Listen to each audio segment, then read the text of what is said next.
Thanks for being here. Subscribe to Cheating Stories Best, so you don't miss new stories. A drive-in movie theater show or a public display of the main character's wife's infidelity? Today's story with a similar plot. Enjoy it! I looked around the room and saw nothing. It was too dark. Although I couldn't see anything, I could still feel it, and the sensations that slowly washed over me were wonderful, almost wonderful enough to make me forget about the headache that was tearing me apart. As I turned my head to the left, I caught the faint but musky scent of an aroused woman. I thought my head would fly off its axis, but I forced myself to focus. Then I realized that I had done something terrible because the soft fifth place I was touching was too small to be Mabel's. Fifth place, I began, but this syllable was enough to cause an explosion in my head again. Just relax, baby, she said. I immediately recognized that voice. That nicely voice full of cigarettes and gravel could only belong to one woman in town. And the situation only got worse for me. I tried as hard as I could, but I really couldn't remember anything from the last 24 hours or any reason why my wife's sister would end up in bed with me, giving me pleasure. Janet, as nice as this is, can you stop? I said. Suddenly, light pierced the darkness. It was like another explosion in my overly sensitive skull. Oops. I probably shouldn't have done that, she said quietly. But I think you're wondering what's going on here, aren't you? Yes, I said. That's one of the questions running through my head. So you don't remember anything that happened last night? She asked. Not a bit, I said, but by the way my head feels, I'm sure alcohol played a big role. You deserved and needed to let loose for a while, honey, she said. Actually, now I'm going to make sure we go crazy every now and then. What do you mean we? I asked. Mabel is already going to kill me. Mabel's gone, darling. Don't you remember that too? She asked. Did someone give me tequila? I asked. When I drink tequila, I lose a lot of my short-term memory. I also do really stupid things. Please tell me I didn't have more than 1 or 2 shots. She shook her head vigorously. Just watching her beautiful face move from side to side was enough to make my stomach spin. I quickly jumped out of bed and headed to the bathroom. I crashed straight into the wall where the bathroom should have been. I looked at Janet, and she pointed to the door. I ran through the doorway behind her. I turned left and saw the toilet. The seat was soft and pink. I barely had time to reach it before the contents of my stomach erupted out of me and into the bowl. Feeling better? She asked. She helped me up and handed me a bottle of mouthwash and a brand new toothbrush. I noticed that the toothbrush was blue, my favorite color. Another thing that surprised me was that Janet never took her eyes off me and actually wrapped her arms around me from behind while I was brushing my teeth. Janet's breasts weren't huge, but they were much larger and firmer than Mabel's. The thought that we were both without clothes suddenly seemed important to me. When I finished brushing my teeth and rinsing my mouth, she turned me towards her and looked at me. Let me check, she said. This offended me a little. Her sister, my wife, often told me the same thing early in our marriage. I think their mother must have done the same thing when they were young. Mabel expected me to smile and show her my teeth, so I tried to flash them at Janet. Not like that, honey, she said. She came up to me and kissed me. So even after last night, you still want more, huh? She asked. Janet, what I really want are answers, I said. Okay, honey, get dressed. We still have to go to the bank when it opens in about an hour. But first, we can have coffee and eat while I explain everything to you. My name is Mabel Forrester. I walked along the road all night. The dogs chased me several times. My legs were cut and bleeding. Yesterday, I wore very expensive high heels, and the tattered remains of them were discarded hours ago. These shoes were great for a night out but useless for walking on country roads. Thank God it was finally light. I was still 4 or 5 miles from town and even further from home, if I even still had a home. If my damn sister decided, I probably didn't have it. I couldn't believe. After everything I've done for her, she still stuck the knife in my back. It was true that she was always jealous of me, but I couldn't believe that she would stab me in the back like that. Whoever said blood is thicker than water has clearly never met Janet. Finally, lights appeared on the road behind me. The truck with the two teenagers inside slowed down as they approached. I turned and saw that it was the Miller boy with Sarah Winslow sitting next to him. There were a couple of other children in the back of the truck. They were probably going to the lake for summer fun. I waved as they approached, but for some reason, as soon as they recognized me, they sped up and drove past. My legs hurt, my feet hurt, and I was hungry. I kept walking because I knew that if I stopped, I wouldn't be able to get up and walk again for a long time. I thought about the children's reaction when they recognized me. I knew it would be bad. Small towns are known for their unforgiving nature in certain situations, but their response was much worse than I expected. Have I really stepped so far that I am beyond Christian forgiveness and mercy? Just 24 hours ago, I woke up in my big wheelchair bed. I was the undisputed queen of these two interconnected small rural Iowa towns that made up our community. I was a queen not because of anything I did, although I would probably never admit it, but because of my husband. The funny thing about it was that he wasn't from here at all. He didn't grow up in Harrison or Delville. He was only here for me. I met David Forrester while visiting my parents, who now lived in Chicago. They moved closer to advanced medical facilities because my mother had a condition that caused chronic pain, and there was a clinic in Chicago that specialized in several conditions, all of which were derivatives of the same condition. Anyway, Dave followed me home to spend more time with me and never left. We got married and decided to stay here. It was 23 years ago. The two towns of Harrison and Delville each had their own mayors, sheriffs, and all other government offices. Each of them had their own schools. Two cities were founded by brothers who could not get along in the early days. The cities competed, but nowadays, due to the economy, they depended on each other. My good guy from Chicago, Mark, came into my life. Since both cities were tiny rural towns, there were many things they both needed. That first weekend when Dave arrived, one of my friends was desperate because he couldn't get his tractor fixed. He ran all over town trying to find someone who would let him borrow or rent his. Dave had a degree in mechanical engineering and suggested we look at the tractor. A part for the tractor had to be ordered, but he was able to go to a local shop and make a part that would work until the original part left the factory. As soon as this became known, Dave was accepted into both cities. Typically, farmers had to call the nearest major city to get a factory representative. They had to pay for travel and a large markup for both spare parts and labor, etc. Before he knew it, Dave had his own thriving business that both cities needed. At first, he only repaired tractors and farm equipment, then he expanded into appliances, and then electronics. Now, he even services computers. My damn sister decided to go to school to become a computer technician, and I begged Dave to hire her to fix computers for him. If I had known what the little girl was up to, I would have made sure she went to some bigger city as soon as she graduated. Janet was my parents' miracle. They always thought that I would be their only child. Then, when I was 15, my 45-year-old mother discovered she was pregnant. When I met Dave, I was 21 and Janet was 6. Now I am 44 years old, and Janet is 29. Janet always loved Dave. She practically grew up next to him.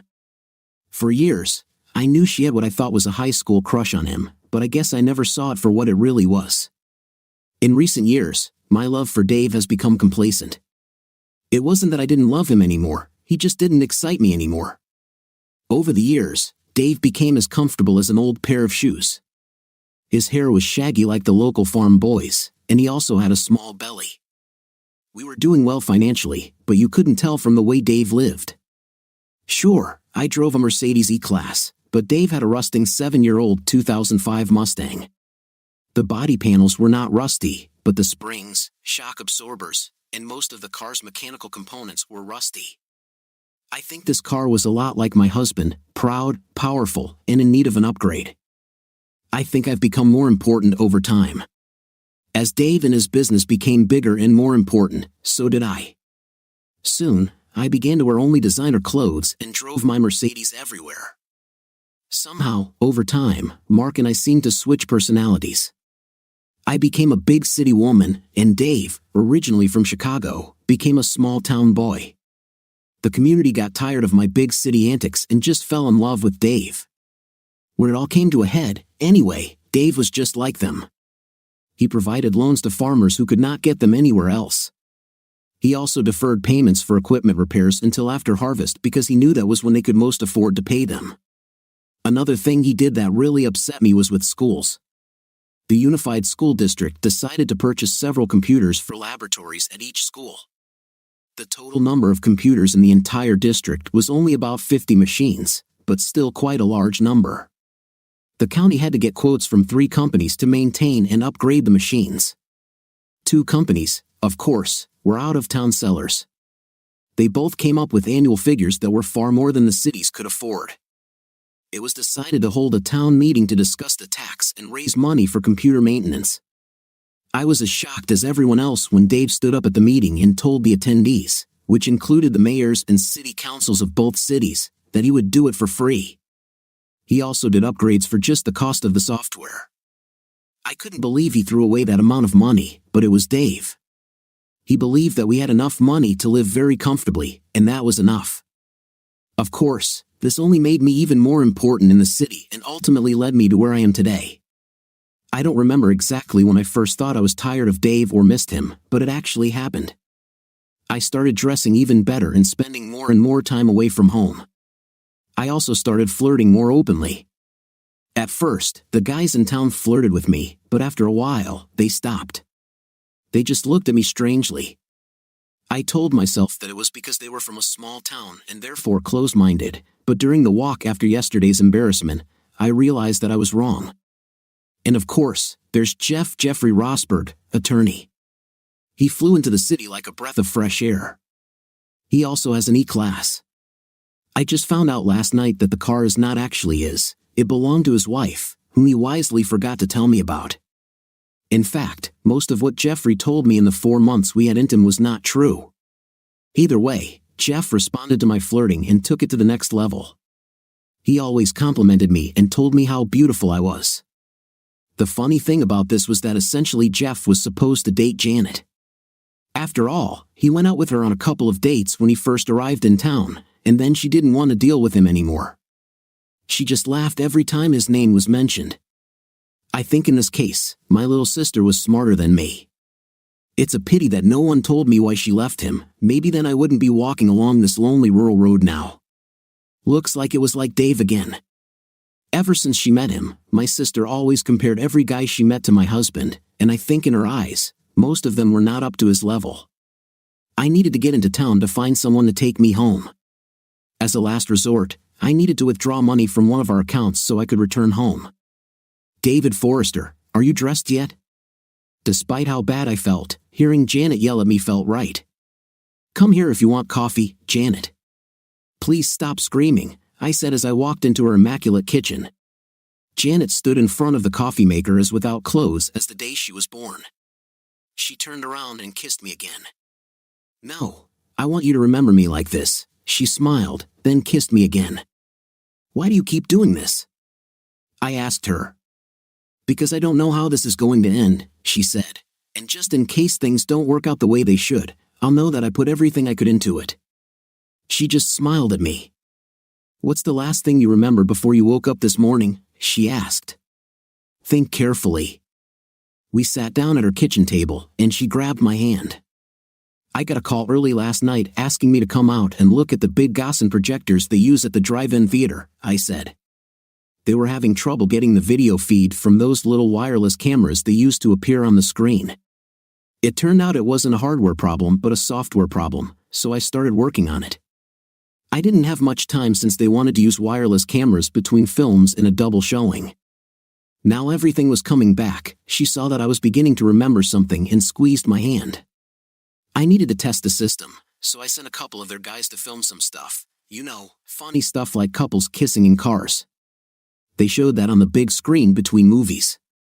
It was always funny. I was only going to show it on the projections on the monitors in the booth, but somehow I mixed up the channels and broadcast the footage on the big screen, so everyone in the audience saw your sister, my wife, letting that snake in the grass knead her breasts. I couldn't continue. I almost started crying like a baby. Janet began to stroke my hand. Do you remember anything after that? She asked. I ran to his car, I said. I pulled him out of the car and punched him in the mouth. I only punched him once, but he folded up like a concertina. After that, a lot of people came. You were there, Janet. I was shocked. Mrs. Daniels, an old lady who volunteers at the library on Tuesdays, came up and asked me if I hit him in the groin. I shook my head, so she did it, and she hit him hard. Janet winced and then smiled, remembering it. What happened after that? She asked. I remember the sheriff came over and tried to wake Jeff up. Jeff came to his senses and told the sheriff he wanted to file a battery report on me because I hit him and probably hit him in the groin. 5 or 6 people came up, and they all said Jeff was staggering and fell and hit his mouth on the side of his car. They thought he was drunk, so the sheriff took them at their word and gave Jeff a ticket for public drunkenness and another for driving a motor vehicle under the influence, DUI. He then gave him a ticket for filing a false crime report for his accusation against me. I remember him screaming that he was being framed, and the sheriff took them both, Jeff and Mabel, but they didn't go towards the prison, they went to the cinema. You and I were there too. The judge was there, Janet, like he could know. I'll tell you later, honey, continue, she smiled. The judge just looked at Mabel and shook his head. He was talking to her, and I wasn't paying attention to what he was telling her, but he pulled out some papers and made her sign them. She kept saying she didn't want to sign them, that it was all a mistake. He said yes, and that she made a mistake, but the city protects its own. Janet nodded her head. Then they took them outside, and I don't remember what happened to them, but I remember sitting with the judge, the sheriff, the mayor, and a bunch of other guys. We were drinking and having fun. There were a few women there too. I remember the smell of frying meat. Was it barbecue? Janet nodded again. Then I remember waking up this morning with you. Oh, okay, let me fill in some blanks for you, she said. This all started about a week ago, but actually, I think the seeds were sown much earlier. I could tell she was about to tell me something painful because she took my cup of coffee and led us into the living room where we sat on her couch. I sat up straight on the sofa. I was afraid that any position where I had to lean or lean back would cause my still aching head to fall off my neck. Janet, on the other hand, sat next to me as close as possible. She threw her legs over my lap and still held my hands. Comfortable? She asked. I nodded, and she looked at her watch. It was almost 9. There was no chance of reaching the city in 12 minutes. I didn't care because I didn't know why we would go to the bank at all. Okay, I'm sure you know that ever since I knew what boys were, I've had a crush on you. What you don't know is that it wasn't just a high school crush. Over the years, Mabel and I have had a lot of fights over you. The last one was just a week ago, we'll get to that later. Anyway, I've had boyfriends here and there because I'm human, but none of them were right for you. She smiled at me and kissed my hand. About 6 weeks ago, I started dating Jeff Rosenberg. We went out a couple of times, and as usual, he just wasn't you. I haven't gotten rid of guys just because they weren't you, but I thought he was pretty creepy. I felt like he was just another skirt chaser, and I wasn't going to be another one of his prey. Then, when I checked him out on the internet, it got even more interesting. The car he drives is not his, it's his wife's car. The firm he works for is not his, he's not a lawyer. He's a paralegal who just files court papers for the lawyers at the firm. The firm belongs to his wife's father, and his last name isn't actually Rosenberg, that's his wife's family's last name, and they just let him take it when he married her. So, I left him. She smiled at me again. I began to enjoy her company, so after we broke up, I started hearing from people that we slept together, which wasn't true. I didn't care as long as he didn't say it in front of me. But then people started asking me really weird questions, like, have you ever slept with your sister? It turned out he was going around town telling people that he slept with Mabel too, and I thought it was the same nonsense as with me. Then, last week, I saw them behind a restaurant on 4th Street. He had his hand under her skirt, and she just stood there letting him do it. So, I walked up to them and hit him, asking how could she be so stupid. Janet got really emotional, so I gave her a little hug for what she did. This caused her to groan a little. Anyway, she just looked at me really blankly, with her eyes wide, she said. Then she told me that I don't understand that you're always at work and she's bored. She needed to have a little fun sometimes, and I'll understand that when I grow up. Jeff started to get angry when she called him fun. So she said that she didn't mean that he was fun. She then said that he had more in common with her than you ever had. She was tired of you constantly giving away business. She was talking about how you could earn much more money and live in a much bigger house. You both could be much richer.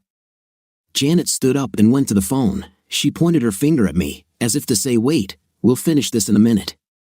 She dialed the number and then waited. She then started talking to someone on the line. I heard her mention my name a couple of times and told them I was fine. Then she held the phone to my ear. Hello, I said. Hi, Dave. I'm sorry for your loss, but in the end, you'll be in a much better place, and you'll probably be happier too. I just spoke with Janet, and I just need you to confirm the temporary changes in your personal accounts. Okay, I said. So, are you really allowing all your personal accounts and all access to these accounts to be temporarily blocked? She asked. Yeah, I said. But what about my business accounts? I still want my people to be able to order supplies and buy things. None of your business accounts will be affected, she said. Okay, thanks, I said, and then handed the phone back to Janet. Janet talked to the woman for a few more minutes. I heard her laugh a couple of times and asked the woman to call her if this happened. Then she turned to me, she took my hand and led me back to her couch. Lie down, Dave, she said. I lay down, and she took off my shoes. Then she lay down next to me on her big, soft, old sofa. She moved closer to me until we spooned, then began her story again. She begged me not to tell you that I saw them together, Janet said. But then, as usual, Jeff started chatting. He told her it didn't matter because you were going to find out about them sooner or later anyway when she filed for divorce. Then I saw red. My stupid sister thought that Jeff is a rich lawyer, but like I told you, he doesn't have a pot of his own.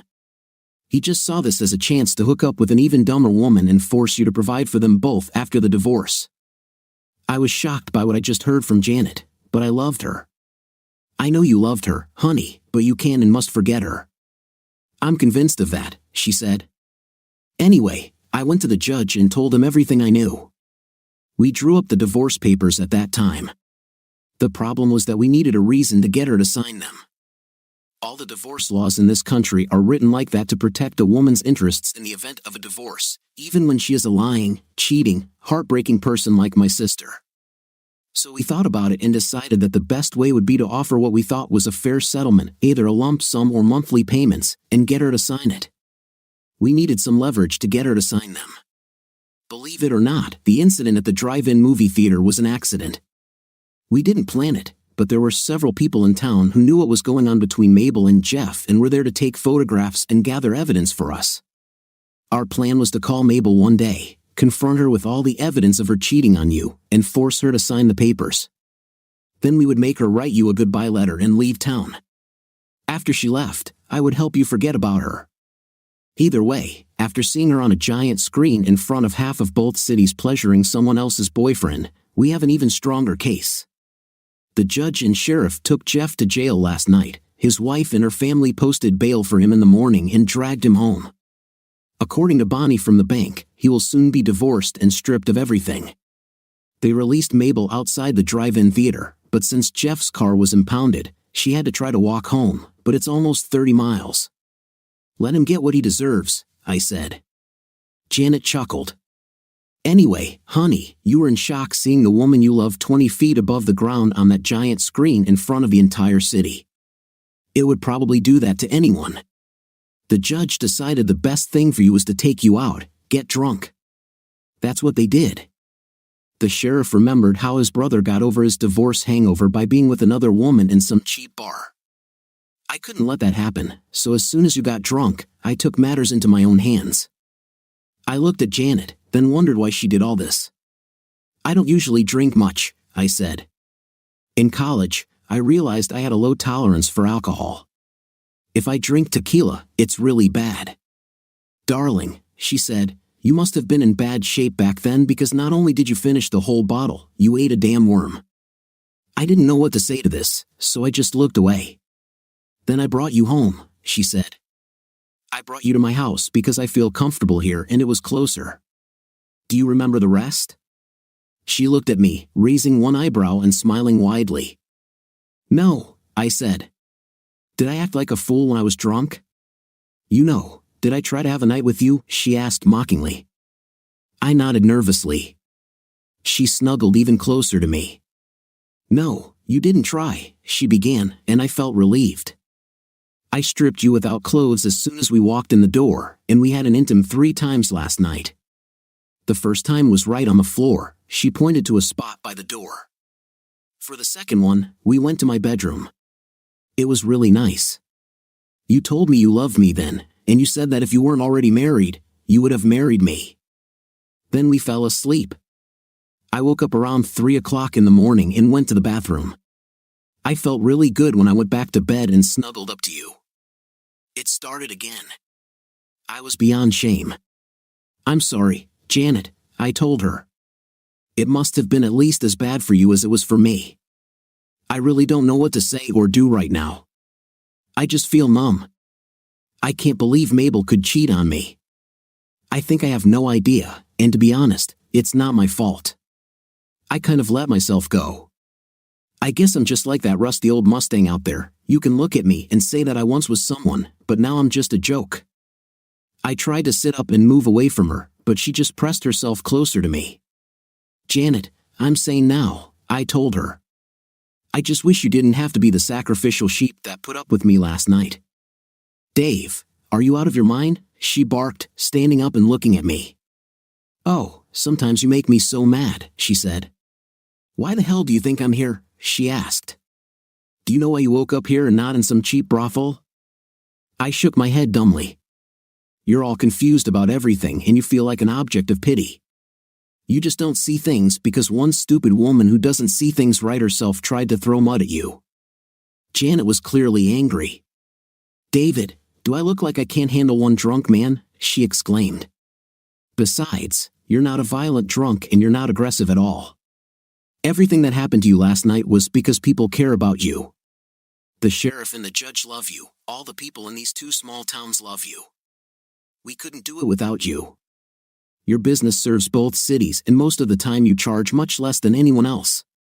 You give credit to small farmers and small business owners. You do things for schools, etc. Dave, we all love you, she said. We won't let anyone step on you, including my stupid sister. And about last night, she continued, you apparently forgot that I took your clothes off, Dave. I wanted to be with you. I always wanted this, so when the opportunity presented itself, I took advantage of it, she said. Both you and your Mustang just need a little attention, just a little polishing and sprucing up to help you reach your full potential. And then you'll both be something worth celebrating. She was silent for a while, just looking at me. You have 60 days before you have to appear in court to sign the final divorce papers or try to win back my stupid sister. Why don't you go on a diet, start a workout program, and restore your car so you can shine? It's enough to make Mabel pull her damn head out of her 5th place and want you back. Or maybe you'll get over her and want someone else. I don't know. I don't know how far from town I was when the next truck arrived. It was a large, old truck, probably delivering some parts or materials. The driver looked at me from the cab of the truck and asked where I was going. I just need to get to town, I told him. How old are you? He asked. I think my vanity made me think he was wondering if I was under 18. In fact, the reality was completely different. I'm 35, I told him, subtracting about 10 years from my actual age. Your dress is older than you, he said sharply, but it's a good starting point. Remember that old saying from the 80s about giving rides to hitchhikers? He asked. No, I said, puzzled. It was on all the bumper stickers, he said. I still don't remember, I replied. Gas, grass, or 5th place, he hinted. Ah, I said, remembering. I don't have money to give you for gas because I'm going to the bank in town. I've never smoked marijuana, so I don't have that either, and I don't see how we can. I began, but I was interrupted as the driver stuck his head back into the cabin and started the engine, beginning to drive away. Wait! I screamed. No matter what I had to do, I couldn't take another step. He helped me climb into the bed of his truck. Then, unexpectedly, he took off my dress and started having an intimate with me. I was surprised and numb. It wasn't lovemaking, it was. I didn't even know what to call it. Dave was always gentle with me and slowly worked me up until I was just begging him to please me. I haven't actually had a night with Jeff yet. We were on our way to this last night when we got caught. But I wasn't going to have an intim with Jeff until he asked me to marry him. Either way, the truck driver's actions were rude and unwanted. I wanted to scream at him to stop, but if I did, he would throw me out of the truck and I would have to walk the rest of the way into town. Any challenge was better than this, so I just let him use my body while my mind tried to figure out the next step. As soon as I get into town, I'll withdraw money from the bank and call Dave and Jeff. I couldn't afford to wait 60 days to talk to my husband. The money they gave me was completely insufficient to live on, and besides, I wasn't even sure I wanted a divorce. Jeff, I liked that he was in better shape than Dave and that he wore flashy clothes and drove a car like mine, but I wasn't sure I wanted him. He really was exactly what I told my stupid little sister he was, entertainment. Sure, Dave was boring, but when things go wrong, Dave is the type of man who will be there for me. I didn't know about Jeff. There was also the fact that even though he was out of shape, Dave was trying to protect me. I couldn't believe it when I saw him pull Jeff, who was bigger, out of the car and beat him up because of me. So I needed to get to the bank and withdraw some money so I could rent a car or pay someone to drive me home. I'll talk to Dave there and find out what our situation is. If we can get this sorted out, the judge's order and the preliminary divorce agreement I signed last night won't mean anything. After the truck driver stopped, he even dared to reach out to kiss me again. Maybe you'll let me in again later, he asked. Just drive the truck, I replied sharply. He was right about letting him again. I didn't get anything out of it. I couldn't believe it when we arrived at the bank. We only drove for about 10 minutes, yet he had me for about an hour and a half for what should have been a 10-minute ride.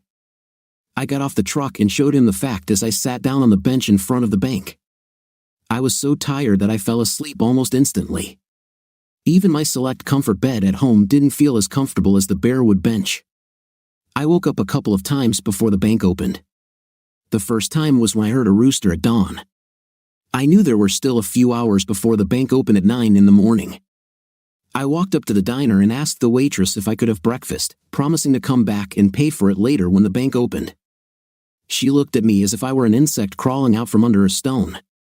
Hell no, she snorted. Without money, there's no food. Knowing she wasn't the owner, I asked her who the boss was. She pointed to the guy behind the counter. I walked up to him and slammed my hand on the plate in front of him. Do you know who I am? I asked him. Just a woman who slept in her dress, he said.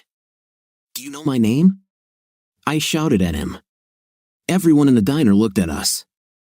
Mabel. Not only do I know your name, but I know the size of your saggy breasts and how you like to be touched and pinched. I know a lot of things about you that I don't understand. What the hell do you want? He spoke quietly, so it did not arouse interest among his clients. The tone of his voice made it clear to me that not only did he know about last night, but he also had no intention of cutting me any slack. I turned and walked away, maintaining my dignity. On my way past the back of the restaurant, I saw a guy knock on the door. The door opened, and the cook gave him a bag of food. I approached him and asked if I could have some of that food. Show me your breasts, he muttered. I looked around and made sure that no one could see us. Then I leaned forward and pulled down the front of my dress. He reached out and roughly grabbed my left breast. They're kind of flat and saggy, he said. I turned my back to him and grabbed my butt. Hey, where's my food? I asked. I'm starving. What food? He asked, clutching his bag tighter. You said if I showed you my breasts, you'd give me some of your food, I reminded him. No, he said, that's what you heard. You came up and asked if you could have some of my food. I didn't say you could or that I would share with you. I just asked you to show me your breasts. There was no food deal. Plus, all you have to do is walk up to the door and knock. This food is all leftovers they can't sell. That's what I love about this town, they give it away because they can't sell it. You let everyone who asks see your breasts and touch your butt. I left him and went to knock on the door. The young man who opened it almost died from shock. He quickly closed the door in my face. I returned to the bank and sat down on my bench again. A few minutes later, I fell asleep again. An hour or so later, I woke up when I thought several large drops of rain fell on me. I thought I was going to get wet, but luckily it stopped. The next time I woke up, it was bright and sunny outside, and the bank was about to open. I wondered why none of the bank employees woke me up when they came inside. Dave did a lot of business with this bank. They couldn't afford to break their relationship with me. Several children pointed at me and laughed. I looked angrily at their mother, who took them away, but she also smiled. I knew that my dress was wrinkled, but that was no reason to be rude. Sally Anderson, who worked at the bank, saw me when I walked in and smiled. Looking away, I realized that she was also going to start laughing at me. I stood in line with the cashiers. The man at the end of the line looked at me as if he were terrified. He started coughing and quickly went to sit down at a table the bank provided for filling out forms or writing checks. The woman in line in front of me motioned for me to move forward. She tried not to laugh as she dialed a number on her cell phone. She stayed about 5 feet away from me in line. Mary Dickinson came over and took me out of the line, leading me to her office. Mary and I went to school together, and she used to handle all our bills. "Hi, Mary," I said. "I'm glad you came for me. I don't have a wallet, and I need money." "Oh, it doesn't matter," she smiled. "Finally," I said, "I thought I had finally found someone in this small town who respected me the way I deserved." I noticed Mary dialing a number on the phone and trying her best not to laugh. "What's so funny about my wrinkled dress?" I asked. "It's not the dress," Mary said, laughing. She took out a mirror from one of her tables and handed it to me.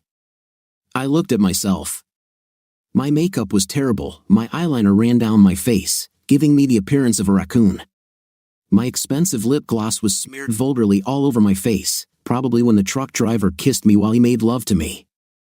I looked like a cross between Heath Ledger from his latest Batman movie and a woman you could approach, but what probably made everyone laugh the most was 2 large drops of bird poop right in the front of my hair.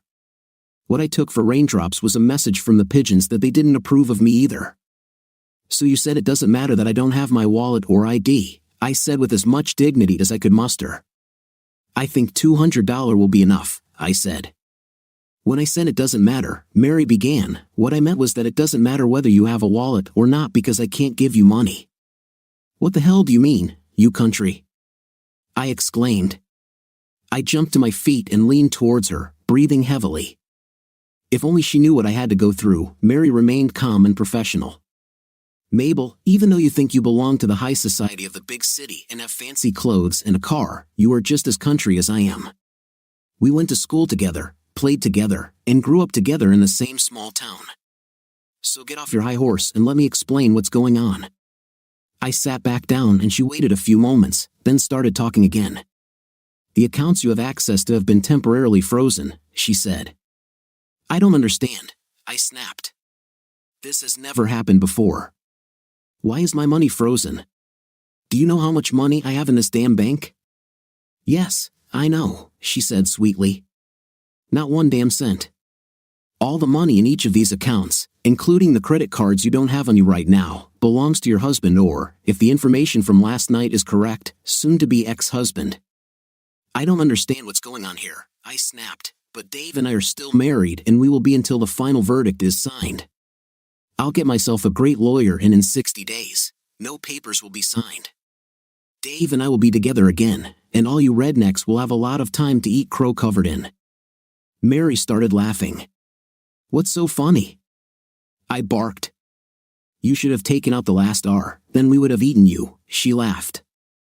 "Okay," she said. "I was told if you came, I am authorized to offer you 0 and give you a phone number. Here it is, 0. She gave me an empty bank envelope and then handed me the phone. "Dave, I'm so sorry," I said into the phone. "No, you don't regret it, Mabel. You chose your path, now follow it." Dave can't answer the phone right now. I recognized that voice. It was my sister, Janet. "Janet, you are not taking my husband," I screamed into the phone. "Why not, Mabel?" she asked. "He will make some woman in this city a happy wife." "Why not me?" "Because you were my sister," I told her. "That must mean something." "That means," I called Mom and Dad in Chicago. I didn't tell them what a mean thing you did to the man who loved you and supported you for over 20 years. The same man who pays for all of Mom's expensive procedures. I decided that I'll let you tell them, Janet. What are you talking about? I asked. Dave needs some time away from you to clear his head, she said. So you will go to Chicago for 2 months. You can return in days for a court hearing. You will also have one meeting with Dave during that time. Until then, Mabel, leave him alone. He is suffering enough as it is. I left you a bus ticket at the station and a suitcase with some of your fashionable things. I even left you $20 to buy food during the trip. Stay with Mom and Dad for a couple of months and think about your actions. Perhaps when you return, he will be ready to talk to you, or maybe you can contact Jeff in the meantime. Thank you, Janet, I said. I really wish I could talk to Dave and resolve this, but at least you gave me a chance. Don't thank me, she said coldly. I will try my best to take it from you. That night, Janet made me a salad for dinner, lettuce, tomatoes, and celery from her garden with some turkey chunks for protein. Great snack, I said. What else will we have? It was dinner, she said. You are on a diet. After dinner, she washed all the dishes and dragged me into the kitchen to rinse and dry them. Even though I repaired every appliance in town and had contracts with every major manufacturer, Janet didn't have a dishwasher. I don't want one, she said when I mentioned it. Afterwards, we sat on the porch and watched the stars and the night from her porch swing. When it got cooler, she wrapped a blanket around us and we sat rocking and talking. She made me talk about everything I felt. It felt really good to talk it out. She also told me many things that I never knew about her. I watched her grow up, but apparently there are things about the people we know and love that are secrets to all of us. Janet managed my computer repair department, but she didn't have her own computer at home. She had an iPad that she could use for email and internet services, but at home, she preferred simplicity. She was basically a country girl educated in the city. Mabel, on the other hand, wanted all the modern conveniences. She only kept things until a new model came out. The more complex a thing was, the more she valued it. Mabel hadn't worked a day. She considered herself belonging to the fast pace of the modern city and thought life here was boring. Perhaps staying in Chicago was the best decision for her. When it was time for bed, I grabbed the blanket we were using on the porch and headed to the couch, I said. What are you going to do? Asked Janet. I'm going to bed, I said. Our bedroom is upstairs, she said sharply. Janet, I've already taken too much advantage of your hospitality, I began. God, what an idiot you are, she chuckled. Okay, last night we slept together. True, you were drunk, but I wasn't. You've already made love to me more than once. If you don't want to have a night with me, that's fine, but why should I suffer? What do you mean by suffering? I asked. Last night, for the first time, I got what my sister had for half her damn life. I fell asleep holding someone who cared about me. I was so happy that the first thing that came to my mind this morning was, well, you remember anyway. I know you didn't mean what you said last night, and I don't demand it from you, but I really would like you to sleep next to me at least for a few more nights. There's no need for me to be here alone in my little house while you wander alone in that supermarket you and Mabel called home. She looked at me and smiled. I won't bite you unless you ask. I won't pressure you. Let's just be friends, I promise. I followed her upstairs, remembering what her body looked like without clothes. As I lay down that night, listening to her breathing as she pressed herself against me, I tried to compare it to sleeping next to her sister. I don't know where it came from, because when I woke up the next morning, she pulled me out of bed. Come on, get up. It's time to get up, she said. What? I said. What's for breakfast? Dirt, she smiled. We're going for morning exercises. Breakfast will only be after we get rid of the belly. I got out of bed, and she had already prepared sweatpants and a t-shirt for me. I got dressed while she smiled at me. Don't forget your sneakers, she said mockingly. I bent down and put on my shoes. I noticed that she was wearing flip-flops. How are you going to run in those? I asked. I'm not going to, she chuckled. I'll train with you, but I don't need as much as you. My legs in 5th place already like you, so I'm good. We left the house. I complained all the way, it was barely light. We're running to the diner for breakfast. You get a glass of fresh juice, 2 strips of bacon, half a slice of lightly buttered toast, and half a grapefruit, she said. All? I muttered. That's not the worst part, she grinned. It's 6 a.m. Your breakfast will be waiting for you until 6:20. The diner is 2 miles away. If it takes you more than 20 minutes to get there, you'll be left without food. What happens when I get there? I asked. Then you and I will have breakfast together. Then we will run back home, do our morning exercises, take a shower, and go to work. You have a short day planned, after which we will return here to start doing that other thing. What other matter? I asked. We'll talk about this when the time comes. Hurry up or you'll be left without breakfast, she smiled. I started to run. The 10-minute miles were pretty easy, so she had a good plan. Every week, we would cut the time by a minute until I could follow it. This meant that every week I had to get 30 seconds faster per mile. By the end of the 4th week, I would have achieved the fastest speed I had ever run, 8 minutes per mile. I didn't know what would happen next, but now I just wanted my breakfast, so I ran. Every time I fell behind or tried to relax, Janet pulled ahead. Just seeing her attractive 5th place in those shorts made me want to run faster. When we arrived at the diner, Rose the waitress smiled at us and pointed to our table. I looked at the clock on the wall. We had 30 seconds left before we would be hungry. Janet told me how proud she was of me.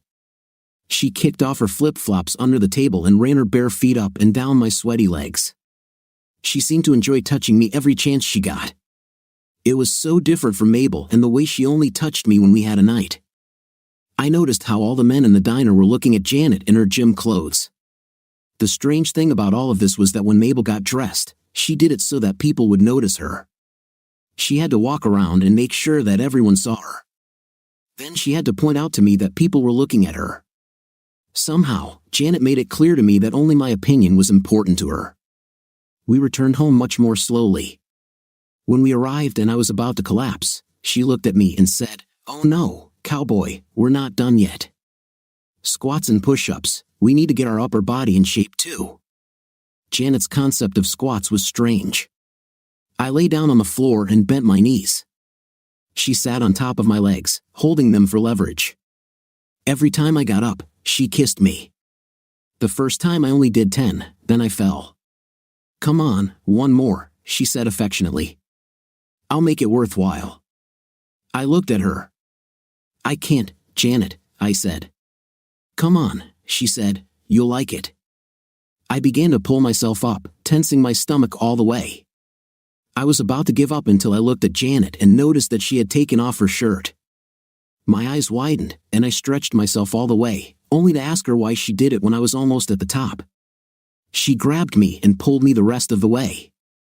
"I knew you could do it," she said. Then she kissed me, but this kiss was not just a peck like all the others. "Push-ups," she said. "I need 10. Janet's push-ups also included kissing. I got into a push-up position over her, and every time I needed to lower my body down, our lips would touch. Then I needed to push upward from her. As out of shape as I was, I could only do 6, but she was still proud of me. "Wait until you can do 20, she said. I was even more exhausted. "But you didn't play sports," I said. "I wound up watching you, darling," she chuckled. Then I went up to her bathroom to take a shower. I was about to soap myself up when the shower door opened and Janet walked in. "Relax, you don't have to do anything you don't want to," she said. "I'm just saving time and water." After our shower, we headed to work. Over the past few years, I have always held morning meetings with all employees. This way, we knew what we needed to do in terms of personnel and checked whether any areas, such as farm equipment repair, household appliances, or computers, needed more people or if they were not busy and could help someone else. I usually did anything unusual, and I had a few clients who wanted me to handle their renovations personally. After the meeting, I thanked everyone for handling everything while I was gone the previous day. They were all very supportive and told me that I should take more time to rest. I was getting ready to choose my renovation and discovered that my renovation was already scheduled.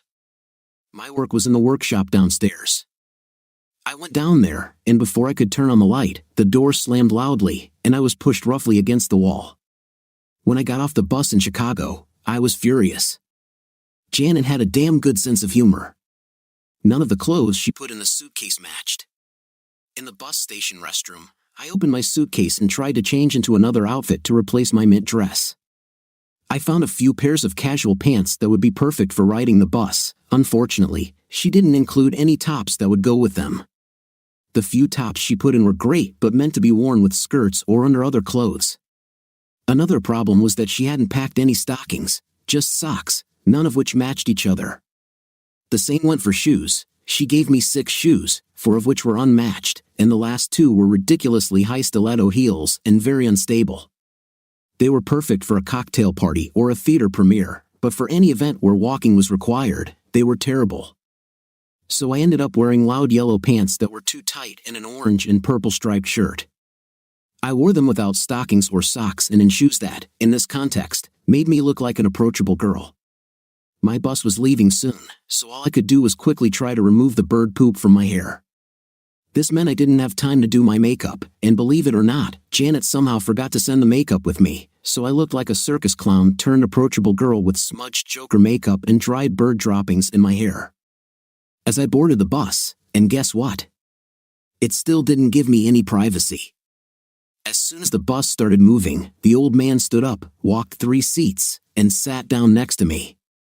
"How much does intimate cost?" he asked so loudly that I was sure everyone on the bus heard him. My life couldn't get any better. It was an 8-hour bus ride. The only window on the bus that didn't open was the one next to me. However, the bus seat was even more comfortable than my bench, so I quickly fell asleep. I woke up and found the old man next to me groping my breasts. I hit him so hard that he fell out of his seat and then started muttering to everyone that I was the only available woman he had ever dated who was anything but friendly and that I'm too expensive. He also confided in the man he sat next to that I wasn't worth it because my breasts were soft. The man really needed to learn to whisper because everyone on the damn bus could hear him. When we stopped at the first station, the driver made everyone get off the bus. I begged him to let me stay on the bus and sleep, but he refused. He said that we would only be at the station for 20 minutes, and I could sit on the bench in front of the station, and he would arrive right in 20 minutes and wake me up if I fell asleep. That's exactly what I did. After my recent adventure, I was as tired as ever, and my legs hurt a lot. I got off the bus, dragging my suitcase behind me, and sat down on a bench right in front of the station. Of course, I fell asleep, and the bus driver woke me up a few minutes later. He smiled at me. "Did someone in my hair again?" I asked. "No," he smiled, pointing down. Suddenly, I noticed that someone's small dog was urinating on the leg of the bench on which I was sitting, and all this was pouring on me. I moved my leg, and he pointed to the sign I had just sat next to. When I first sat down, I saw a sign that I thought was the name of the station we were at. In my condition, I didn't feel the need to read anything that didn't say Chicago in it. The sign read fresh paint. I tried to stand up, only to find that my clothes were stuck to the quickly drying bench. The driver picked me up, tearing my shirt in the process. I didn't care anymore. I just wanted to get to Chicago and start planning how I would get back to one of my men. The driver did not allow me to board the bus. He put a stack of newspapers on the seat to protect it from my clothes getting paint on them. Then we hit the road. When we arrived at the train station in Chicago, I stood up, only to find newspapers stuck to the back of my clothes. I just got up and got off the bus. My mom and dad were waiting for me. I could tell by their faces that they were wondering what had happened to me. My father walked towards me and then quickly backed away. "Mabel, you smell like cat piss," he said. "Actually, Dad, it's dog urine, but that's a long story," I said. The people at the bus station smiled and laughed at my clothes and my face, and of course, at the newspaper stuck to my back. My mother didn't say a word. Moms always know. My dad was his normal self. He laughed and smiled, trying to keep the conversation going. We were all shocked when the old man I was riding with part of the way came over and said to my dad, "Hey buddy, if I were you, I'd find another available girl. Her services are too expensive, her breasts are too soft, she's mean, and she smells like cat urine. I think she might have a disease. If you're so desperate for a woman, there are plenty of prostitutes here, let this one go." He walked away, leaving my dad standing with his mouth open. As soon as we got into the car, my dad asked me what the man was talking about. "Just a misunderstanding, Dad," I smiled. Then my mother took the initiative into her own hands. "Mabel, what have you done?" she asked, looking at me as if she saw through me. "Mom, how do you know I did something?" I squealed. "Mabel, if someone did something bad to you, you would be the first to tell Dave about it, and he would deal with it. This man loves you, he would never let anyone hurt you for anything in the world. If Dave did something bad to you, you should have called your sister first and then us. Janet called us and told us to come pick you up at the station. When I asked her if Dave and her were okay, she said that she is fine and Dave is in a lot of pain, but he'll be fine in the end. All of this suggests that you did something, so what did you do?" she insisted. Even my father looked at me. "Is it so bad that you can't fix it?" he asked. "I'm not sure I want to fix this," I said. "Dave is boring, so I found someone else." My dad braked so hard that I almost flew through the windshield. "What?" he asked. He just looked at me like I was stupid. Over the next few days, I adjusted to life at my parents' house. They mentioned several times a day that they weren't too happy about me returning to the nest, even temporarily. Their house was a 3-room colonial. There was their bedroom where they slept, there was a second bedroom that they turned into a gym or exercise room, and there was a final bedroom that they turned into a home theater and media room. I slept on the living room floor in a sleeping bag because they spent $1,100 on the couch, and Dad didn't want me to ruin it. On the third day, I finally contacted Jeff. He answered the phone call with caution. "Hello," he said in a quiet voice. "Jeff, honey, it's me." I squealed. The line went silent. Then someone else answered the phone. "Who is this?" they asked. "This is Mabel Forrester," I said. "Oh," she responded sharply. "This is Jeffrey's wife, or perhaps his ex-wife. I haven't decided yet whether I should forgive him again. Did you know that Jeffrey is without a job, without a roof over his head, and without a car?" I was shocked. "What about the Mercedes E-Class?" I asked. "Jeffrey used my car while running errands for the court as my paralegal. He got into some trouble recently in Deal, and my father fired him. If you want to support Jeffrey, he's given to you. I'll collect all his few belongings in a package, and you can come and pick it up." I hung up, realizing that I had problems. I've been lying to myself these past few weeks. I was caught in a fantasy where I was the star of my own little world, and everyone else was just a supporting or bit player. I have now reached the scene where the heroine is put to the test. The question is, can I pass this test? 3 paths were laid out before me. The first and most reliable was to start an independent life. I am a strong woman and could go out and get a job to be self-sufficient. Or I could invent something or start my own business. The second choice was to find another man who would take care of me and meet my needs. After all, I was a beautiful and well-dressed woman with all the charms of any woman from a big city. How hard could it be? The third option, completely unacceptable, was to admit that I was wrong and ask Dave for forgiveness, begging him to take me back. I was confident that I could get Dave back with minimal effort. But the question is, did I really want him back? Of the 3 options, this would be the easiest for me. I decided to use the third option as a backup plan in case the first 2 failed. I really liked the first option, so one night after my parents went to bed, I took out my notepad and picked up the newspaper. I started looking at job advertisements and suddenly realized I was in trouble. It was really hard to decide what jobs to apply for when I couldn't even remember what I studied for in college. I needed to talk to Dave. He could remember this useless information. Damn, why do I need to remember this? I was married for over 20 years, and we got married just a few months after I left college, so I called home. The phone rang, and no one answered, so I called his cell phone. He answered on the third call. "Dave, honey, what did I study in college? Do I have a degree?" I asked. Dave is no longer your honey, and he's busy, a woman's voice answered sharply. Who is this? I asked. Why are you answering my husband's phone? God, Mabel, I know you're a bit slow, but don't tell me you don't recognize your own sister's voice, she said. Janet, I snapped. Don't you have anything better to do? David is more than capable of entertaining himself. Goodbye, Mabel, she said. Your major was in childhood development, but that was over 20 years ago. It's probably no longer relevant, and frankly, you'd be a terrible mother and an even worse teacher. Janet hung up on me. Childhood development? Why the hell did I study for this? I thought about it for a while and finally remembered. Before I met Dave and started his business, I wanted to work with children. I was even planning on having children with Dave. He would be a great father. Why did I give up on this dream? I thought about it even more and realized it was money. Once Dave's business took off and I started having everything I wanted, it seemed like looking good and being fashionable became even more important. If I got pregnant, it would ruin my figure. I would have become one of those corn-fed country girls with childbearing hips. The seats in my E-class were simply not big enough for that 5th place. What about clothes? Most of the designers I wore didn't make clothes that large, so I took the pill. And although Dave had mentioned kids a couple of times over the years, we each had our own activities that kept us busy. Okay, I couldn't find a job. I'll have to do something better and start my own business. Damn, how hard can this be?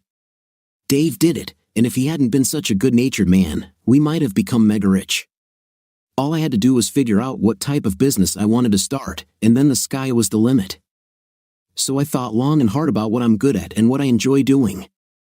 I was so calm while thinking that it made me notice something. My parents were having an intimate just a few feet away from me in the next room. How dare they?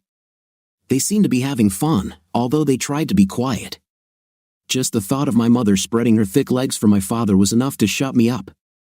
I began to doubt my sanity. Finally, I could tell they were done.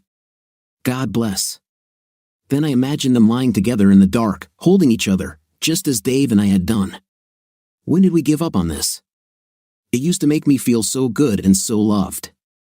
I have remembered this was when I started spending over $300 on my hair. I had to make sure my style was maintained properly, so I had to wear a scarf over it at night, and I couldn't snuggle up with Dave because I needed a special pillow that would support my neck, not my back head, to protect my waves. In hindsight, it might not have been such a good deal. Dave always thought I was beautiful, no matter what I wore or how I dressed. Damn, Jeffrey always put down my clothes and appearance if they weren't perfect. Okay, enough about the past. What am I good at? I obviously have a passion for fashion. Maybe I can open my own clothing store and maybe get into design later. This would be a great start. I made a list of everything I needed to open my own clothing store. The next morning at breakfast, while my father scowled at me over his cup of coffee, I asked him point blank how much money we had. What do you mean, we? He asked. I'm thinking about starting my own business, and I need a lot of money, Dad, I said. He almost fell down laughing at me. Then he straightened up, looked at me, and started laughing again. My mom came in and asked him what was funny. He told her about how I was opening a business. To my mother's credit, she didn't laugh but smiled, came over, and touched my forehead. Seriously, Dad, how much money do we have? I snapped. He became serious and said, No. I was stunned. We've put some money aside for the future, he said. We wanted to be able to do some things and see some things when we were older. We've also saved enough money to give you and your sister some spare change in case of an emergency. But damn it, you can never predict the future. Mom came over and hugged him. Mabel, your mother's health is costing us more than we could ever imagine. When she was first diagnosed and was literally screaming from ear to ear, I was willing to do whatever I could to stop her pain. Her treatment is expensive, but it is worth it. Looking at her today, you can hardly say that she is experiencing any discomfort. But it has eaten up almost all our savings. I did not know what I would do. I even thought about going back to work so we could have some money. Your husband just received payments and told me not to go back to work so your mom and I can spend our golden years together. He told me young people should work. We deserve a rest. So, after a few months, when my retirement checks started giving us an almost comfortable bank balance again, I called him and told him we could pay for some of the procedures ourselves. He told us to use the money to take the trips we wanted or go and see the things we wanted to see. So, you have some money? I asked. Yes, but I'm doing what my brother-in-law advised. Your mom and I are going to see the Grand Canyon next month, he said. I was angry. How dare you even think about going to see some hole in the damn desert when I need the damn money, Dad, I said seriously. Isn't it true that if Dave hadn't paid for Mom's treatment, you wouldn't have gone to the damn canyon in the first place? Probably, he said. You never know what might happen. Well then, since the money came from David and me, it's technically my money and I want it, I said. Mabel, you haven't lifted a finger since you married that man. That's what's wrong with you. He spoiled you to the point where you don't think you should even smell your own farts. 10 cents Dave gave, so I'll call him and see what he thinks. If he says to give you money, we will do it. I didn't understand what the problem was. As soon as my business takes off, I will pay them back. How long might this take? A couple of weeks at worst, a month, and the money will be returned. Hell, the Grand Canyon was thousands of years old, almost as old as my parents. It wasn't going anywhere. Dad looked at me and went to the phone. He called Dave on his cell phone and soon started talking to him. He laughed and said something and then told Dave to keep his head up, it would be better. Then he hung up and came back to me. Dave said that money for your mom's treatment was not dependent on your marriage. It wasn't a gift, it was just family helping each other. He said he will continue to help us whether you stay married or not. He said your mom and I should enjoy the canyon and offered to pay for one of the helicopter tours for us. He said, you should go to the bank for a loan to start your business, like he did and like everyone else does, my father said, grinning at me. Why didn't I think of that? I cried. For such a boring guy, Dave has some really good ideas. Mabel, there are 2 more things we need to talk about, my father said. I just looked at him. Yes, Dad? What happened between you and Dave? He seems too upset about it for it to be nothing serious, he asked. I already told you. I found someone better, or so I thought, I said. There's one more thing. You should probably start paying us rent to live here, he said. What? I screamed. How can you even think about charging your own daughter rent to sleep on the floor in this? I wisely didn't finish my sentence. I just nodded and told him we'd talk about it when I got back from the bank. I borrowed a dress from my mom that didn't look too bad. I went to the bank and filled out an application for a loan. I had to wait over an hour to see the loan manager. He asked me the stupidest questions I've ever heard, things like, do I have collateral? Do I have business management experience? He wanted to see my business plan and a list of expenses. Am I going to rent or buy? Rent or buy what? I had no idea what he was talking about. I got up, apologized, and went home. I was roughly slammed against the wall in my workshop. I thought maybe someone wanted to steal some tools and equipment. If I had remained silent and not created problems for them, perhaps they would have simply left. I felt the man's hand slide down my sides and reach behind me. They were clearly checking to see if I had a weapon. My heart was beating so fast that I thought it would fly out of my chest.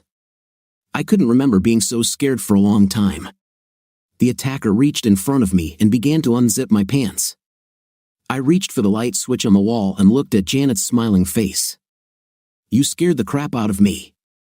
I shouted. Well, you won't take care of your end of our deal, she shouted back. Janet was wearing overalls, the kind worn by mechanics and technicians.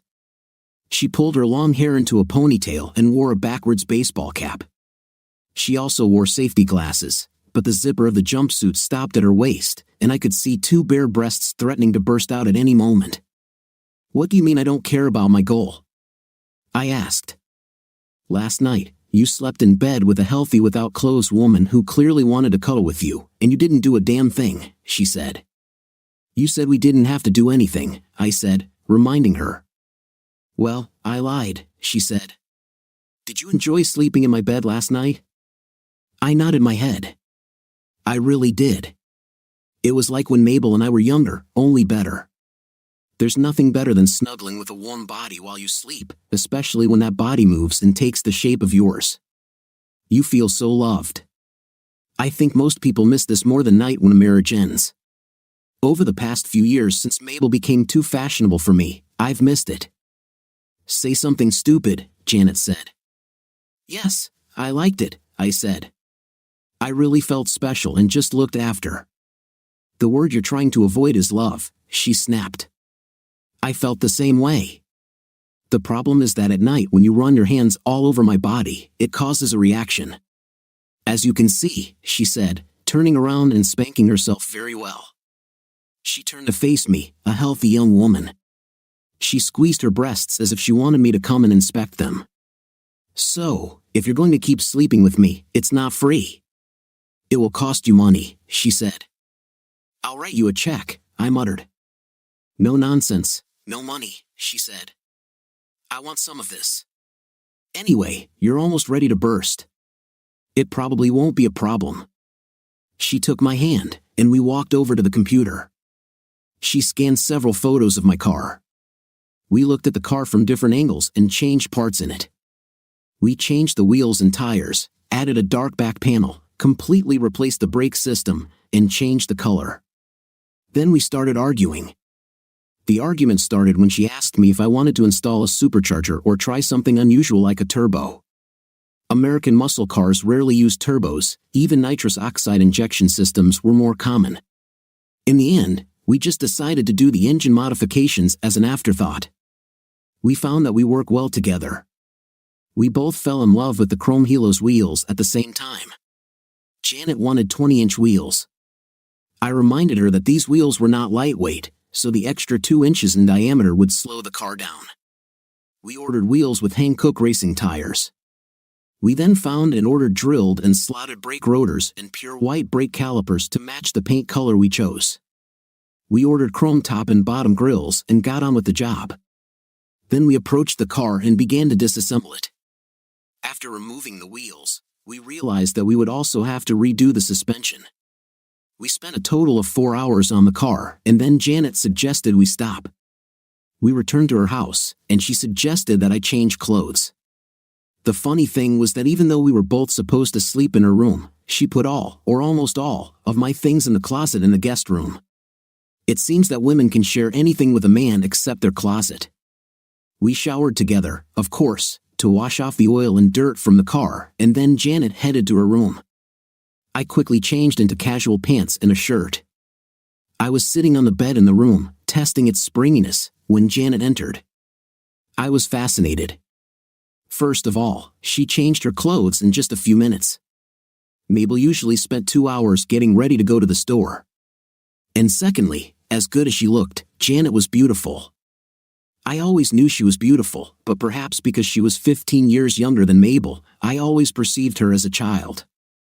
But at almost 30, she became a real woman. She had beautiful round buttocks that fit perfectly in jeans. It wasn't a model's butt, barely noticeable. That was real country girl 5th place. Her waist was terribly thin and then widened out again to match her attractive breasts. They seemed to have a life of their own as they bounced and moved under her shirt. Even under the control of the bra, there was enough movement to realize that they were real. "Where are we going?" I asked her. "To the cinema," she said. "Don't worry, we won't go to the drive-in movie theater, but we need to get you out in front of people so people can see that this thing with my stupid sister didn't break you." And off we went. We went to see the new film with Nicolas Cage. Janet adored Nicolas Cage. As we left the theater, we walked down the street, and I couldn't help but hold her hand as we discussed what we liked and didn't like about the movie. It was another one of those qualities about her. I simply never lacked things to talk about with Janet. Mabel and I rarely spoke. I always started conversations about business or events in the city. She wasn't interested. She would talk about new clothes or vacation spots, and I really wasn't interested in those things. So, I guess we just stopped talking after a while. We had dinner at a diner and laughed the whole time. Then we went home to sit on the porch and talk some more. Janet could be so open about many topics, but at the same time, there were things that she simply refused to take seriously. Like when I thanked her for spending so much time with me and helping me get through what Mabel did to me, she just rolled her eyes and said, "Men." She was also very unpredictable. While we were having dinner at the restaurant, a couple of people came up to us to express their regret about what happened between Mabel and me. I was surprised at how much people in town cared. Anyway, when the conversation turned to how Janet and I got along, Janet became very nervous. "Well, I have to help him feel better. We're family," Janet said. "He's not ready to date yet, Sally, so don't rush to take off your big undies too soon." The next morning, when we returned home from our morning run, Millie Tyler was waiting for us on Janet's porch. "Good morning, Janet," she said sharply, and then slowly, like maple syrup dripping down the side of a tree in early autumn, she said, "Good morning, Dave." Janet went on the offensive. "Millie Tyler, it's too early in the morning for decent people to come visit. Besides, we don't have time for visitors. Dave needs to do his morning exercises. He looks perfectly healthy. I just came to tell him that I'm really sorry for how that damn Mabel treated him, and I wanted to invite him over for dinner and help him through his time of grief." She looked at me, and for the first time, I noticed the size of Millie's breasts and the fact that she was obviously not wearing a bra. "Dave, you need to be careful when choosing the person to help you get over Mabel. I'm sure you don't want to be in the same situation in, say, 15 years. She was so unobtrusive that I didn't immediately understand her hint, but Janet did, and it started. Janet went from the sweet and caring woman I had always known to something completely different this morning. "Millie, get your fifth place off my porch and never come to my house again. If Dave decides to come back to the house he shares with Mabel, you can visit him there, or he can come to you if he wants, but never again. Don't come here if you know what's good for you." "Well, I baked him this fresh strawberry pie," Millie smiled, handing me a plate of pie. Janet quickly snatched the pie before I could accept it and threw it halfway down the driveway. "He's on a diet. He doesn't need your damn cake, and he's allergic to strawberries," she snapped. "Now get lost." Then she stared at me and grabbed my hand, dragging me into the house. Janet held my knees as I did crunches, but there was no kissing, and when I did push-ups, I had to do them alone while she just counted. I wanted so badly to get to 20 to see what I would get, but even though my arms hurt, I only made it to 14. "You don't care anymore about me becoming a better person?" I asked. "Do you want more time to stare at Millie's huge breasts?" "Of course not. These things are too big," she said. "She'll probably strangle me in my sleep," I said. "So what do you like?" she asked. "Well, Millie's are obviously too big," I said, and to be honest, Mabel's were too small. So someone in the middle would be perfect. This made Janet smile again. Over the next few weeks, we were together almost all the time. We got up together and played sports together. We went to work together, had lunch together, worked on my car together, ate dinner together, and every night we talked and watched the evening sky together. During this month, I lost almost 9 kilograms. I looked much younger and in better shape than I had in a long time. In the 5th week, Janet suddenly suggested that I go into town and get my hair cut. She knew exactly what she wanted and told the hairdresser. Then we bought a couple of new suits and a couple of dresses for Janet. She said we should go out, maybe even to a nearby town, to celebrate my weight loss and the new me. We still had to wait for a couple of things to get done. We were almost done with the car, but we were still waiting on some parts. We decided to compromise. Janet still wanted a boost, but I didn't like most power boosters because over time they tend to wear out your rotating assembly. However, Janet showed me an ad online for a hood intake system. This was a large pipe mounted on top of the engine that fed more air into the intake. Theoretically, the faster you go, the more extra air it would pump in, the same theory as a supercharger or turbocharger but without forced air. It was due to arrive in a few days, and we would install it and then spend our evenings going out. But a lot changed that evening and the next morning. First of all, Janet and I often satisfied each other intimacy, but that night we just lay in bed as usual, clinging to each other. We always said it was just for warmth or to feel cared for, but suddenly she turned around, climbed on top of me, and we made love quite vigorously at first. Then we just slowed down. Don't get me wrong, we were both healthy people and we had a night several times a month, Not as often as she'd hinted she'd like, and certainly not as often as I would like, but this time was just different. Instead of her screaming "take me" or something like that, she said things that were much more personal. It seemed like they shouldn't be discussed. She simply whispered those 3 words that ruined our wonderful casual relationship: "Love you, Dave." Then she suddenly stood up and left the bed. It was as if I saw something I shouldn't have seen. When I woke up the next morning, Janet was different. I tried to hug her as I had done so many times over the past 5 weeks, but she pulled away from me. "Dave, I'm not feeling well this morning. I don't want to infect you if I have something," she said. "Yes, but I can't have breakfast without you," I told her. "Dave, I don't think I can eat today." "If I do, I'm not sure it will stay with me," she replied. "What about our big dinner in town tonight?" I asked. "Maybe we should postpone it." "No, darling, I wouldn't miss this for the world," she smiled. "See you later." Being as unperceptive as I am, I didn't notice anything from that day. She did show up at work later and watched me work on the car. When we finished, she ran up and hugged me. This hug was the best part, even better than the car. Later that night at dinner, everything was perfect. Janet looked more beautiful than ever, the car was great, the food was great. I should have expected a few dark clouds. "Dave, I think you're ready to stand on your own 2 feet again," she said just after dinner. "At least all the damage my idiot sister did to you has been repaired." "Jay, what are you talking about?" I asked. "Nothing. I just think you're ready to go back to your own home and get on with your life," she said. "People are starting to talk about us, but actually, Mabel will be in court next week as a witness in Jeff's divorce," she said. "This will give you 2 a chance to talk about your own." "What are you talking about?" I asked. "Is this related to last night?" "Don't worry about it," she said. I could tell she was trying to be emotionless. "You're just too good in bed," and I started acting stupid. "You know, you and I are just 2 healthy people getting our needs met. It's always been about that. So, you're strong enough to make a choice. You're in better shape now and you look a lot better, but you're still the same wonderful person my stupid sister married." I'm sure I saw a tear roll down her cheek. "Go to court and look at her," she said. "Then think about what you really want. If you decide you want her back, you can do it. But make sure she's the one who changes there. There's nothing wrong with you." That night we still slept together, but all we did was sleep. The next morning, Janet left for Chicago to spend time with her parents. I hate my parents. Over the last week, we've been running around turning the media room into a bedroom. It looks like we'll have a special guest who needs his own room.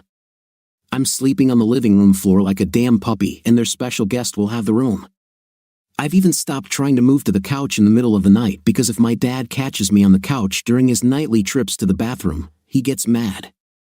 I gave up the idea of starting my own business and decided to choose the second option, find another man. I've only been on 3 dates in the last 7 weeks. None of them were promising except one. The first 2 guys were terrible. Guy number 1 was a stockbroker and he was rich enough that he took me to a very exclusive French restaurant. We sat in a booth in the far corner. I asked for a table closer to the entrance or in the center, but when the head waiter asked where he wanted to sit, my date pointed to the dark corners in the back. "It's more romantic there," my date told me. Dinner was great, and then he took me to his home. As soon as we entered, he took out a bottle of wine and then told me to take off my clothes. "What?" I asked. "Take off your clothes," he said. I don't do anything intimate until at least the 3rd or 4th date," I said in shock. He seemed so sophisticated. "Listen, Mayu," he said. "Male," I corrected him. "Whatever," he said. "I called you tonight because the woman I'm really interested in is busy with something. The only future for us is a friends with benefits relationship. I'm not interested in being your friend without benefits, so if you want to wait until your 3rd or 4th date, you're crazy. There won't even be a 2nd date. Now take off your clothes." "Take me home now," I said. "You're a big girl," he said. "Get out." He then held the door open for me. "Can you at least call me a taxi?" I asked. "Okay," he said. "You're a taxi." Honestly, I meant another word, but if you want to be a taxi. The next thing I know, he closed the door and I had no idea where I was. Fortunately, I knew my parents' address. I started walking towards the main road. I saw some shops and restaurants there where I could call from. Unfortunately, before I got there, it started to rain lightly at first, but by the time I reached the main road, it was pouring buckets. I walked into a store looking like a drowned rat to call a taxi. My second date was more memorable. I met a guy on the internet. It was one of those findyourpartner.com sites. He was exactly what I was looking for, a rich, distinguished gentleman who loved the finer things in life and was generous, exactly what I hoped Dave would become. At 7:30 p.m., the limousine stopped in front of my parents' house. I went out and sat in it. There in the back seat was the oldest man I had ever seen. He was older than my grandparents when they died. He even had an oxygen tank built into the limousine. The first thing he told me between ragged breaths was that I was older than I had told him. He also said that I was a little overweight. Before we could leave the block, he tried to squeeze one of my breasts with his bony hand. She's kind of soft, he said with a frown. Then his eyes rolled back and all sorts of alarms began to sound. The driver stopped the car and got into the back seat, began injecting him and beating him on the chest. While he was working on the old man, he looked at me and told me to get out of the car. We were about 5 miles from my parents' house. As I started walking, I noticed a store where I could probably call my dad. I headed towards the store. 2 guys jumped out of the alley and dragged me into it. One of them grabbed my bag and started going through it. "All you have is $3 damn," he exclaimed. "Where's the rest?" "That's all I have," I shrugged. "I'm going through a divorce." "Well, look at you," he exclaimed. "Okay, take off your clothes. We don't have all night." I couldn't believe how excited I was, but it's been a few months since I've had a night. The 2 guys grabbed my clothes and started to retreat. "Hey, aren't you going to do this?" I asked. "Hell no," said the first guy. "Besides," said the second guy, "your breasts look kind of soft. We can sell your clothes at that store down the street and get enough money for an available girl." Then they left me standing there without clothes. What else could go wrong? I thought about it and then felt the familiar dampness in my hair as I heard the sound of a bird overhead. Damn, I thought, and I was right. My third date was the worst. "Where are we?" I asked. "Where are we going?" "We are here," he said. "But it's a parking lot," I said. "They don't take you to the parking lot on a date." "Darling," he said, "this is not a date." I said I was confused. "What do you mean this isn't a date?" I asked him. "Listen, little sister," he said, "you've already been on a few bad dates, right?" Yeah, I said. "How many bad dates have you been on?" "A few, right?" he asked. "More than a few," I said. I thought about all the terrible dates I'd been on before I met Dave. Then I started thinking about Jeff and all the guys I met after I married Dave. Suddenly, I realized what a fool I had been. Dave adored me like I was special. As I got older, Dave changed. He loved me more as my butt got bigger. Dave started liking women with big butts. Every other man I went out with thought I was just another piece of meat, even that lying idiot Jeff who started it all. Well, I continued my story. When a girl goes on a bad date, she wastes time. When a guy goes on a bad date, he wastes both money and time. More often than not, it takes several dates to even figure out whether night will happen, and even then, it's at least once or twice before you know if she's any good at it. "Yes, that's true," I said. "It's harder for men. That's why I started doing auditions before meeting anyone," he said. "This is not a date, this is your audition. Don't get me wrong, I like you, but I can't change the rules." "What should I do at the audition?" I asked. "Should I tell you about myself and my preferences?" No, honey. Save the romantic nonsense for the date. You could start by getting without clothes and lying in the back seat," he smiled. "You expect me to have an intimate with you to get a date?" I screamed. He simply nodded. "So, what if I decide not to do this?" I grinned mockingly. He just shrugged as if he didn't care. "You've got a long way to go home, honey. You better get started," he said. I stuck one leg out of the car and looked up. Several angry pigeons were circling the area, and it looked like it was going to rain. "Okay," I said. Whatever he did to me had to be better than being pissed on by birds and soaked in the rain. Less than 5 minutes later, we were having an intimate in the back seat of his car. I looked up at the upholstery, trying to figure out how I was going to get Dave back. Dating clearly wasn't working. We had a night twice before he took me home. I think that's when I realized that Dave really was special.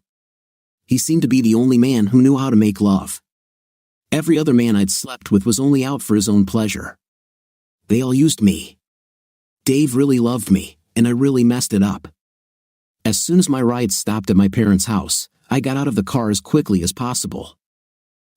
Baby, thanks for listening," he said, "but I'm not sure I want to date you.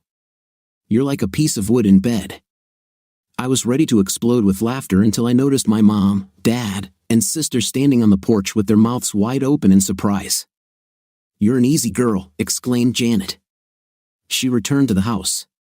Mom and Dad followed her, leaving me alone.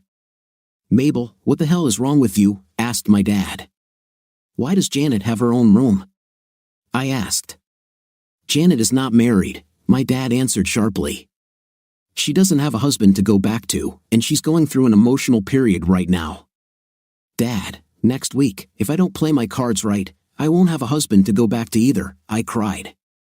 Janet and Mom then entered the room. "Mabel cheated on Dave," Janet snapped.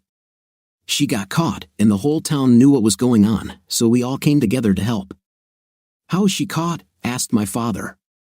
"You know how they go from car to car in the driveway and show people on the big screen?" My father laughed at this. "It's really funny when they catch someone eating or with mustard on their face," he chuckled. "Well, they caught your daughter with a guy squeezing her breasts while she pleasured him," Janet snapped. "Almost everyone in the city saw it. They got together and asked her to sign the one that the judge issued." "What is O?" Mom asked. "An overnight scam," Janet said. "In our state, a divorce takes a minimum of 60 days. In 10 days, Mabel and Dave will sign the final papers in divorce. They will have a meeting to decide if they want to change the terms of the divorce, which she signed under duress. I think they would have tarred and feathered her if she hadn't done that. But once she signed that document, essentially, both she and Dave could do or not do whatever they wanted with whomever they wanted. So, she may be an approachable girl, but it's legit, and it will be even more so next week when she signs the final documents." "I'm not signing a damn thing," I snapped. Over the last couple of months, I realized what I had, and I want this idiot back. You know I can wrap him around my little finger. When I leave for court tomorrow, I'm going to spend the entire week between Jeff's divorce and mine trying to get my husband back so this nightmare can end. "Why are you here, Janet? And don't try to stop me from getting him back," I asked. "I don't want him to make decisions about how to run his life because of what I want," she said. "Dave is like that. He is probably the nicest person I know. I want him to understand what he wants and what will make him happy. I don't want to see him do anything because he's trapped in it, no matter what." Then she went to her room. 2 days later, I got off the bus and took a taxi to my home. Surprisingly, the locks on the doors were not changed. My keys were even on the table in the hallway. This was a good sign. Dave didn't change the locks because he wanted me to be here. I went upstairs and took a good shower for the first time in a long time. I looked through my closet of nice clothes to choose an outfit. I picked out a beautiful dress and an almost hidden shirt, bra, and panty set. The panties must have shrunk during the wash. I had a hard time getting them on my butt. When I did, they became so tight that they left wrinkles on my legs and the elastic at the waist broke. Of course, the bra still fit. I couldn't put on the dress either. I had to choose a different outfit. It was also a tight fit, but at least I got it on. I was supposed to appear in court at 10 o'clock, and it was 9 o'clock in the morning, so I had to go. I sank into the plush seats of my car. Damn it, I missed it. I drove into the city and had just entered the city square when a white Mustang flew past me. It was a good car. Maybe I could get my stuck-in-the-mud husband to trade in his rusty old Mustang for one of these. The car parked a few places away from me. It was good to see new people moving into town. When the guy got out of the car, my jaw dropped. It was Dave, my husband. Dave! He lost about 13 kilograms and cut his hair. He was more handsome than ever. He disappeared while I was staring at him. I couldn't wait for him to come home in the evening. Maybe I'll even visit him at work. I haven't been there in years, so it was time to visit. Suddenly, getting him back wasn't just something I had to do to survive, but something I actually wanted to do. I sat and watched from the back of the courtroom as a man's honor was destroyed. I could have been there if it weren't for my friends, I thought. Without the judge, the sheriff, and so many other people, especially Janet, I would be in the same condition as this poor guy. His wife was dominant and seemed to enjoy everything that happened to him. Was Mabel better? Sure, in our marriage, I controlled the money, but Mabel controlled me, so what's the difference? Although I wanted to see Jeffrey humiliated, it was too much. Mabel stepped up to the podium and told her piece. This gave me a little more insight into what was going on between her and Jeffrey, or at least as much as she was willing to admit in court. The case left poor Jeff with nothing but the clothes on his back and my sympathy. As his wife and her powerful team of lawyers left, she looked at me and nodded her head. Looks like it's your turn now, she said. Teach that man a lesson. I turned to leave, and as I was leaving the courtroom, Mabel ran up to me. Dave, honey, I'm so sorry about all this, she said. I think my hormones were out of whack. I don't know what made me do that. I think something was wrong. Mabel, you look, different, I said, then started to walk away. Wait, Dave, are you going home? Do you want to talk? Maybe we could have dinner together, she asked. I don't think so, Mabel, I said. See you in court. I smiled and whistled as I walked away from her. I finally knew what I wanted and what I should do. 8 days later, Janet returned home. Millie was the first person she met when she pulled into the store parking lot. Hi, Millie, she said.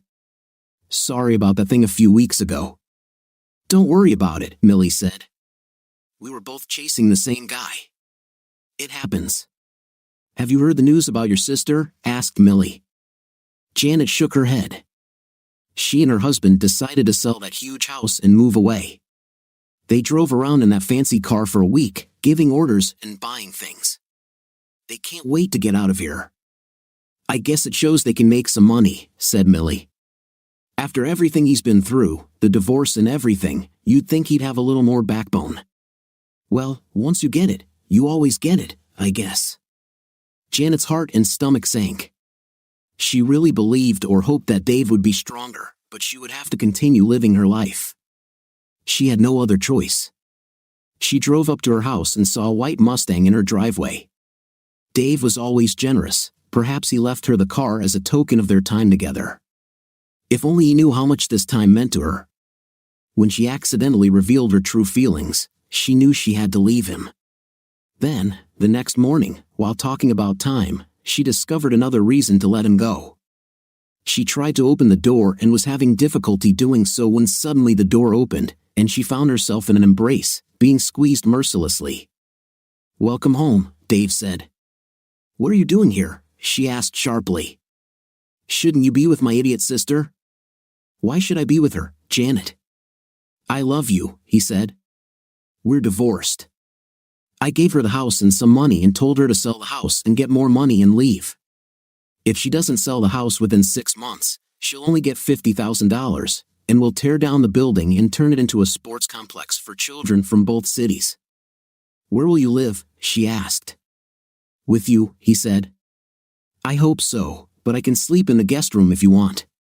Oh no, buddy. We've already talked about this, she said, throwing her arms around him. Then she pulled him towards the swing on the veranda. Dave, the guest room will be gone soon, she smiled. Have you finally decided to enter the 21st century and turn it into a media room like your parents? He asked. No, honey, she said. It will eventually become a bedroom, but it will be something else for a couple of years. So I'll end up getting my own room, he said. "Oh God, you fool," she exclaimed. "You got me pregnant. This is supposed to be a nursery for a while, and then we'll turn it into a bedroom for our baby. Also, I love you too." "Well, I'm glad I didn't give all our money to your sister," he said. "Why?" She smiled. "We'll be fine." "Yes, but next time you get pregnant, we'll have to add another room to the house," he said. "Who's Mabel's new man?" Janet asked. "Jeffrey," Dave chuckled. "I met with them the day Mabel and I signed our final divorce papers.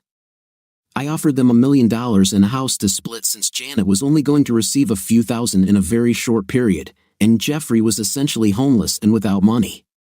They agreed, but I added a few conditions, which Janet smiled, kissing him and clinging to him. Well, even though they hate each other now, they only get paid as long as they stay together. If either of them leaves the other or cheats, they lose all rights.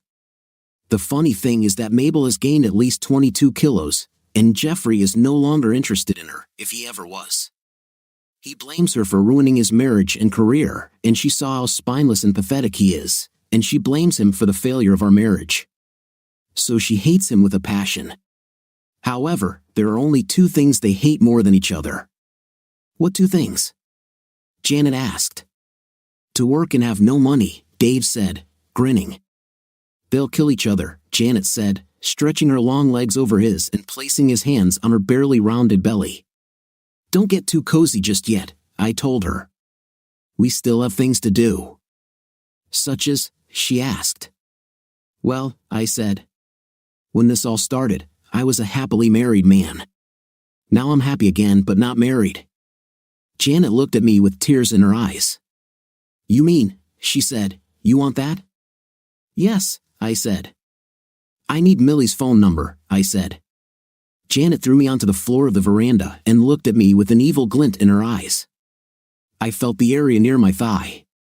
"Oh damn, Janet, you broke it," I said. "Sorry, honey," she said. "Is it a leg or a hip?"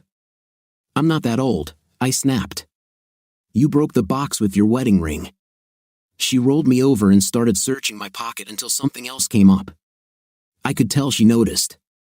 She found the box and put it aside as she took off my pants right there on her veranda.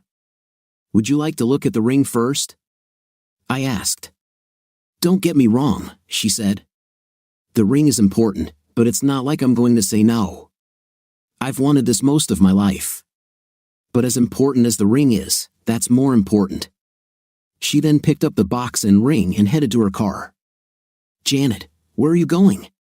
I asked, puzzled. "I have to show my ring to Millie in town so they'll leave you alone," she grinned. Janet and I got married, had 4 children, and lived happily ever after. Less than a year after our wedding, about 3 months after the birth of our eldest daughter, Mabel showed up in town. She and Jeff went through all the money and broke up.